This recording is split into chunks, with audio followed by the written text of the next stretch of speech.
Սա նորից ասեմ, էականը երկու բաղադրիչով։ Առաջին, որ գումարի տեսքով ֆինանսական ներգործություն է իրականացվում Հայաստանում ընտրական գործընթացներին, մեկ, առաջին հարթություն, եւ երկրորդ հարթություն։ Սա ակնհայտ կարտ բլանշ է, ի սկզբանե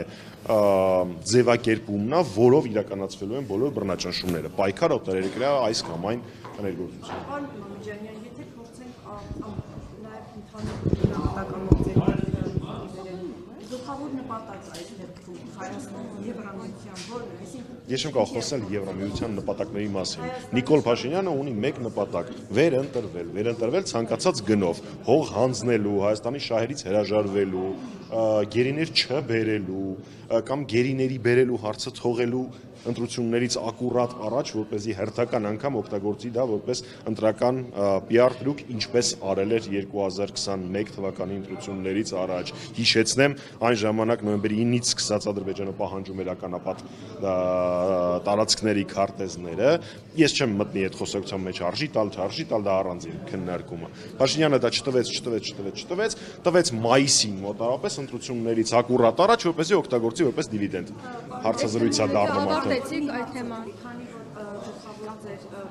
նաև դիտարկում այն է, որ սա ակնհայտ միջամտություն է պետության ներքին գործերին, այս դեպքում այս միջամտությունը ինչ ազդեցություն կունենա ընտրական process-ի վրա արդեն, այսինքն դուք ինչ եք կարծում։ Նոր էդ էի ասում, որ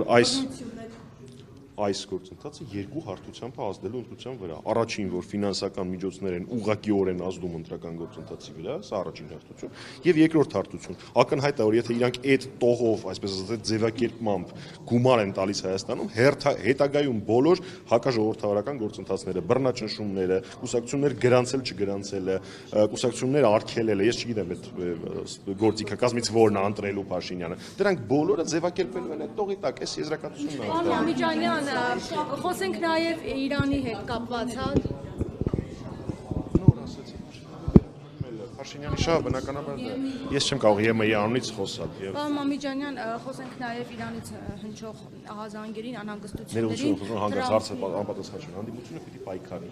Եվ Հայաստանում բաց վաղուց արդեն ընդդիմություն հասկացություն չկա։ Կա Փաշինյան եւ իրեն ընդդիմություն հայ ժողովուրդը։ Հայ ժողովուրդը սրա պատասխանը պետք է տա։ Փողոցային պայքարով, եթե Աստված մի արածցե Փաշինյանին չհաջողվեց հեռացնել ընտրությունների ժամանակ քվյա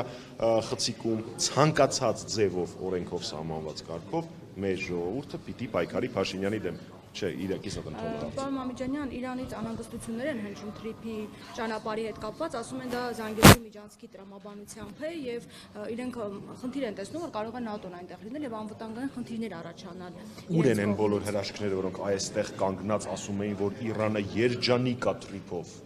Ուր են այդ հրաշքները, ԿՊ-ական պատգամավորները, գործադիրի անդամները, Փաշինյանը։ Քիչ էր մնում ասեին Իրանն է այդ Թրիփը առաջ բրթել, այնքան է Իրանին դուր եկել, չեք պատկերացնում։ Հատու պատասխանել հիմա դրան։ Բա մենք խոսում ենք այդ խնդիրների մասին։ Բա եւս մեկ անգամ այդ ոնց է ստացվել, որ ամբողջ աշխարհը այս նախագիծը անվանում է միջանցքային տրամաբանություն, ստորագրելուց հետո Ամերիկայի Միացյալ Նահանգների նախագահը 10 վայրկյան ստորագրելուց հետո ամերիկյան փորձագետներ, եվրոպական փորձագետներ, ռուսական փորձագետներ, հայկական փորձագետներ, դե պարզ է որ Ադրբեջանը այդպես անվանում է, դրան չեմ ուզում հղում անել, բայց մենակ Փաշինյանը տողերի արանքում կարդացել է, որ սա միջանցքային տրամաբանություն չի։ Հասկանում եք, շատ ցավալի է, որ այն, ինչ մենք ասել էինք, մասնավորապես հանրապետականի հայտարարության մեջ գրված էր ստորագրումից օրեր անց, մենք բոլորս ուշադրություն ենք դարձնում միայն այն ժամանակ, երբ դա ասում է այս կամ այն արտաքին դերակատարը։ Ռուսաստանից եւս հայտարարություն է հնչել, որ իրենք եւս ներկայություն են ուզում ունենալ Թրիփում, հնարավոր է հավասարակշռել եւ այնպիսի որոշում կայացնել, որ իսկապես բոլոր կողմերին բավարարի, ինչի մասին։ Հնարավոր է, դրա համար գոյություն ուներ երաշխավորների ինստիտուտ հասկացությունը։ Դրա համար գոյություն ուներ Մինսկի խումբը, որը միջազգայինորեն ճանաչված ձևաչափ էր, որում ներկայացված էին կարևորագույն բոլոր դերակատարները, ընդ որում Հայաստանի համար նպաստավոր կազմով։ Այդ ամեն ինչը Հայաստանի հետ կապված Մինսկի խումբը չէր կարող որոշում կայացնել։ Այդ ամեն ինչը դադարեցվեց, վերացվեց Մինսկի խումբը Արցախի համար չէր ստեղծված էր արցախյան հակամարտության կարգավորման համար եւ նույն տրամաբանությամբ կարող է շարունակել։ Դե հիմա այն աշխարհակահաղական բորշը, որը իրենք էփել են, ամենաահավորը այն է, որ էփել են իրենք, իսկ ուտելու ենք բոլորս։ Ու վստահեցնում եմ ձեզ, դա համեղ կերակուր չի լինել։ Ես մի հարց ունեմ, պարոն Մամիջանյան, կրկին էս աջակցության թեմայով։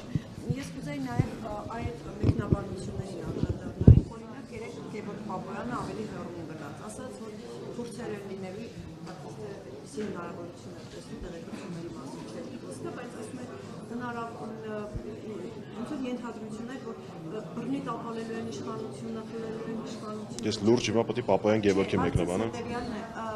Նման հայտարարություններ երբ որ հնչում են եւ իսկապես գուցե երեք տեղեկություն ունեն, չգիտեմ, այս դեպքում Հայաստանի իրավապահ կառույցները պետք է դրան ընդհանրեն տան եւ լուծեն այդ Կետ առ կետ, մեկ ոչ մի անելիք չունի, կետ առ կետ, առաջին, երբ որ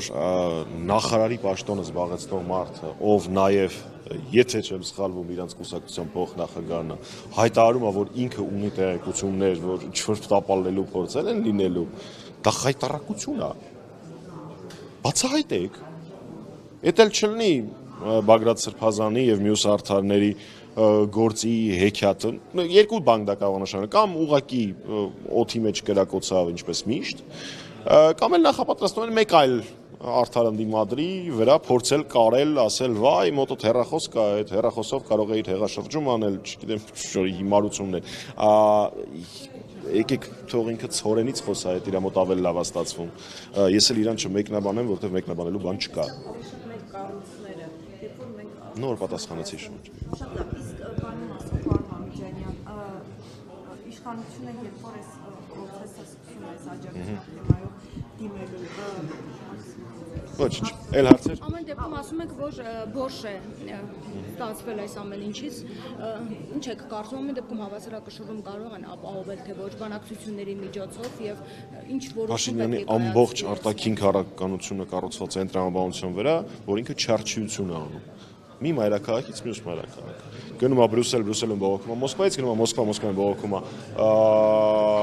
Բրյուսելից, գնում է Վաշինգտոն բողոքում է երկուսից էլ ինքը չարչիություն է անում, չարչիությունը լավ ավարտ չի կարող ունենալ։ Կոնկրետ ձեր հարցի պարագայում, որ կողմից ավելի շատ ճնշում այս կամ այն տեսքով պահանջներ լինեն, որ կողմից ավելի շատ երաշխիք լինի իր իշխանության պահպանման, այն կողմին օգուտ այդ կողմի էլ այս կամ որոշումը կայացնի։ Պարոն Մամիջանյան, կարծում եք ինչու է հիմա այս ահազանգերը Իրանից հնչում, արդյոք որոշ մանրամասներ է ի հայտ եկել, թե ով է լինելու այդ կոնսորցիումի մեջ եւ դրանով է պայմանավորված իրենց կողմից։ Շատ տարբերակներ կարող են լինել։ Ավելի խիստ հայտարարություններ։ Շատ կարող են լինել տարբերակները, թե որն է։ Նախ նորից եմ կրկնում, բայց ով ասեց, որ առաջին արձագանքն է սա Իրանից։ Իրանում եղել է բարձր մակարդակով արձագանք, հոգեվորական ուղղությամբ, այսպես ասած Խոմեյնիի տրամաբանության մեջ, շատ էլի բավական չոր բառամթերքով։ Թե ինչի է հիմա նորից արվում, դրա շատ պատճառներ կարող են։ Նորի հայտ եկած այս կամ այն փաստ, ինչպես դուք նշեցիք։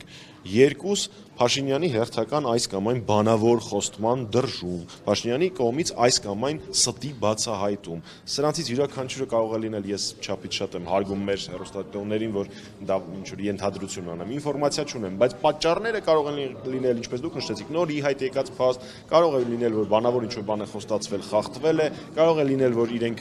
հավատացել էին Փաշինյանի ասած այս կամ այն կետին, հետագայում ստացել են դրա հերքումը, չասեմ, թե դրանցից որ մեկն է եղել, չեմ կարող ասել։